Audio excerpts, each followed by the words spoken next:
Pastor and Mrs. Mita, thank you so much for meeting with me today.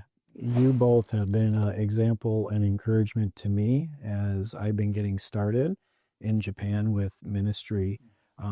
Your history, your faithfulness, I've heard so many things, and then I've got to know you a little more over the last couple of years. So I first want to just start out by saying thank you for your faithfulness and your example and your friendship.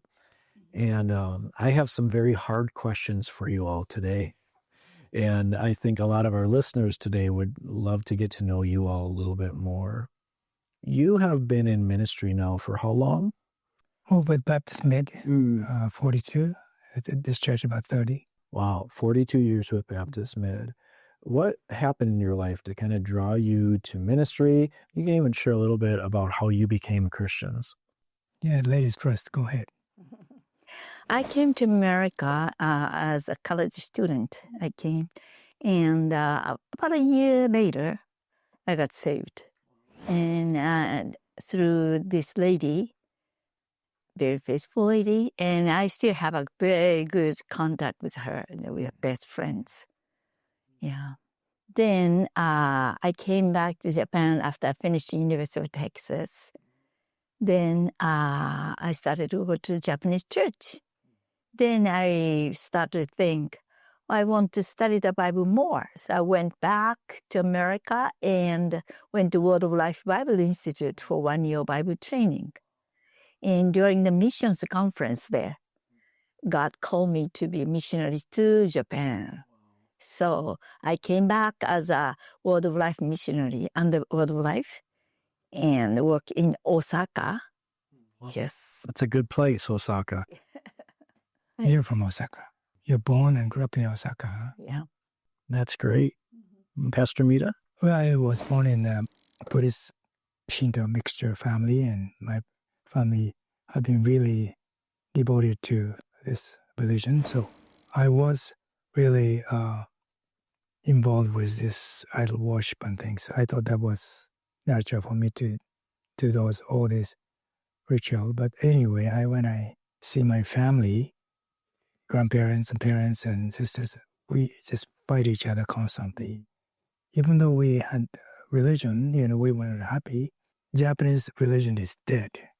Even though I, was very faithful practicing those things. And when I was 18, I got involved with communism, and even with communism, I did not find any hope. So I was going to take my life when I was 21, but one American missionary came to our English Bible class. This is not belong to church, but it's almost like a parachurch. One lady from Sweden had an English Bible class, which is first 1 hour is worship service in English, and then Japanese translator translated into Japanese. But anyway, and after that, we had 1 hour of English conversation. And I was not saved for, I don't know, about 6-7 years. But anyway, when I was 21, this American missionary shared the gospel with me and clearly, and I just clicked. And I got saved. And then 3 years after my salvation, I gave my life as a full-time, and God led me to Tennessee Temple University and seminary. There I studied. Then I came back as a missionary. Wow. Long story short. You both mentioned that you became Christians a little bit later on. As a child, did you ever hear the gospel? None. Zero. These neighbors, these people around us right here, do you think they've ever even heard the gospel clearly communicated? I think over 99% of the Japanese people never heard the gospel Christ birth to the death. Almost none. That's amazing, because most of those listening right now, they hear the gospel every single week. And so much that they might even get tired of hearing it and forget the meaning of what they're actually hearing. But most Japanese, they've never even heard the gospel. Let me ask you, why do you think we haven't seen the gospel spread across Japan? Because all across Asia, we're seeing kind of these gospel booms of many people becoming Christians. But in Japan, there's debate on the numbers, but some say maybe around 0.3% Christian in Japan. Why do you think that's been the case in Japan? What's made it so hard for the gospel to flourish here? Well, I think Japanese people are like Jewish people, and they're proud people, and they have the history, and they have emperor, and they adapt the Christianity, but they take the Bible and they take the Christ out of it. So they just assimilate, or what do you think? In Japan, there's two major religions, Buddhism and Shintoism. But for most Japanese people, it's just a part of the culture, not the faith like we have for Christ. Totally different. So what they do is when person died in the family, they have Buddhist funeral, and they have yearly ceremony or things like that. And the Shinto, once a year or even not once a year, they go to shrine for the New Year's Day and just throw little coins and pray. That's their religious mind. For most Japanese people, it's just a part of the culture. And especially for the Buddhism, the original Buddhism came from India. But when it came to Japan, it was combined with ancestor worship. That's true. So Buddhist teaching, more than the Buddhist teaching, ancestor part. When the dead family, in the you have to pass on those tablets, name tablets with God's name. And they keep it as a very important thing to keep in the family and pass on generations. So they have an altar. Most family has an altar, Buddhist altar with the ancestor name tablets. Yeah. So whatever the yearly ceremony comes, they attend. But they don't have any faith in Buddha. That's just a part of the culture. If you don't go to those ceremonies, you are disgraced to the family. No, you're not respecting your ancestors. That's poor. That's very bad. Yeah.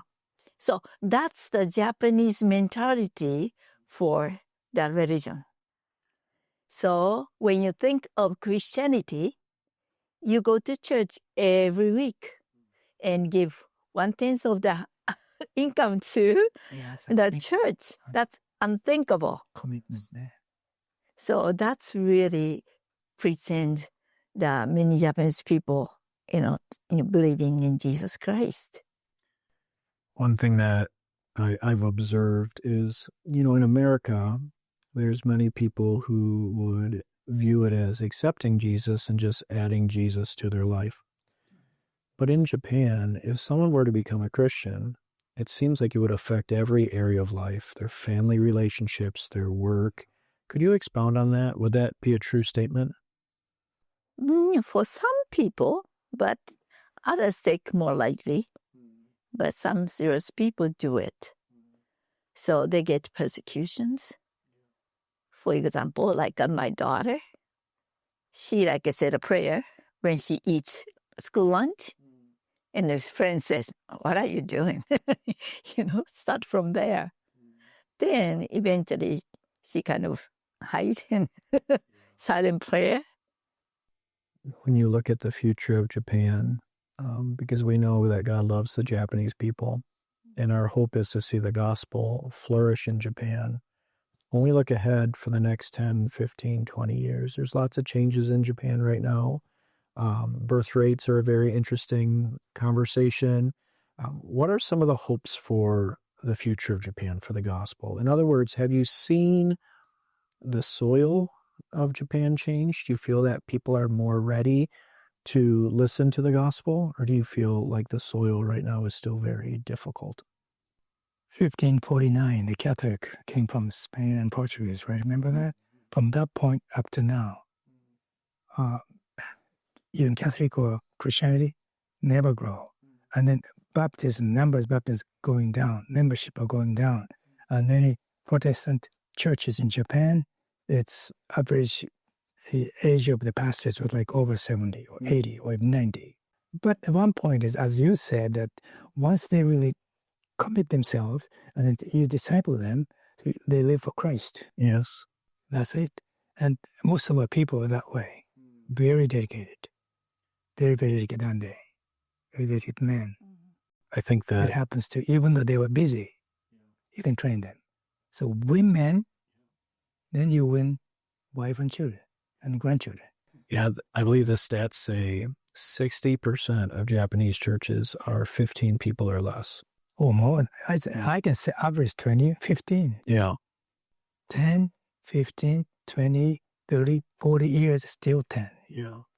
You have 20, good size. If you have 70, it's mega church in Japan. Yes, it is. I was told right after the World War II, General MacArthur said, send the missionaries to Japan. So many came and they pitched a tent and showed the videos and preached, and so many converts, so many became Christians. However, they didn't do much of the discipleship training after the salvation. So eventually they died out.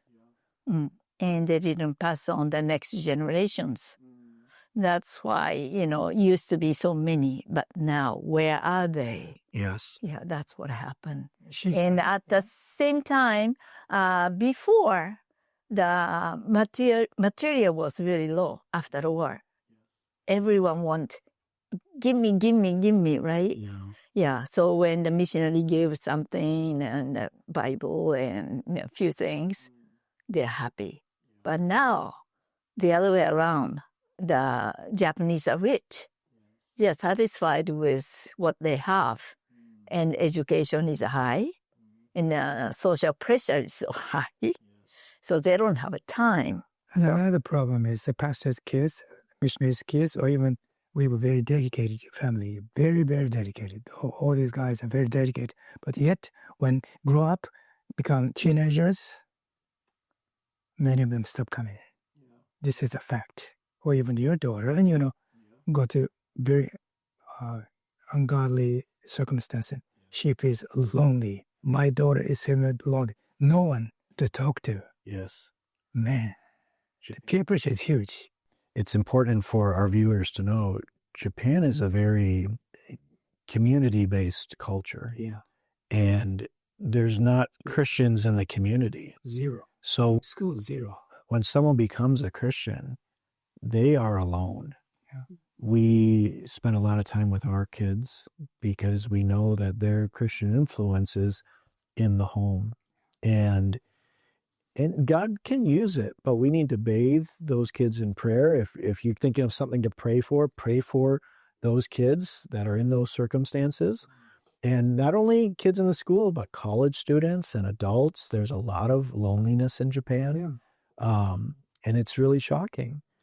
If someone's listening right now and watching these videos and God's been stirring their heart about Japan, what would you say? Would you say there's a need for missionaries in Japan? Yes. But very dedicated guys. What's they're interested in anime and those kind of things. Don't come. That's really the bother. I mean, they were stumbling. We had some of them came short-termers, really, really bad. I think even in America, they are spiritually very low. Yeah. Came to Japan. It costs you everything. Yeah. So if someone were to become a missionary, it's probably important to know that it is either a very long time of their life dedicated here or the rest of their life. That's right. But we're excited to know that there's a God who loves the Japanese people more than us, more than all of us, and that he has a way of getting to the heart. Maybe I wasn't planning to ask this, but Japan has been through some very tough times in the past with maybe like the tsunami some years ago.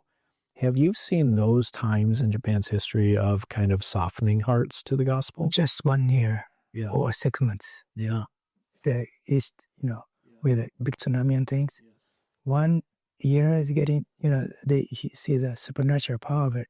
Like, then it goes. And they start to dig in the Buddhist statues and it is crazy. But I can get hope even in Kumamoto. There's a, flood and things, and then firework and 100 people, house gone. But they really stood together to really give a big chunk. I felt like one company gave the huge money and so forth. So Japanese people really try to help each other. They're not apathy. But when it comes to God, true God, There's lots to pray for the need here. And we're thankful that we have a God. Greater is he who is in us than he who's in the world. And we trust that God's going to do a great work here. Anything else you'd like to say? Yes, we had a mission board. Leaders came last Sunday, and they're from Atlanta, Georgia, BMW. Yes. And they really emphasized the importance of working with missionaries and pastors and believers. We are lacking. Yes. So I think, I hate to say, missionaries doing their own thing and starting a new church and dead. Yeah. Actually, it's dead. It started, and I don't know how many years. The Japanese church the same way. So we have to work together to even existing churches or new work. So that is very, very important, is it? Our church is really searching for the person who's gonna take over our position now. Yeah, I mentioned to him about why I'd like to keep the legacy of Baptist missions. I love it. I love this mission. 42 years with them. It's just, I didn't find any fault in them. I'm just kidding, but I just love it. Yeah. I want to keep that doctrine and theology and everything. But if someone another missionaries that comes in, they're going to change everything. So that's very, I hope and pray that someone who could take over this work. You've given your life and heart to this ministry, and I feel the weight of your desire to want to see it continue and continue in a way that honors the Lord. So we thank you for that legacy and that faithfulness, and we'll pray to that end. If you're watching, pray that the Lord would lead someone to this church, that they would be able to carry on that legacy, and that God would use them to do great things. Thank you, Pastor and Mrs. Mita, for the time. Thank you for your faithfulness. You're welcome.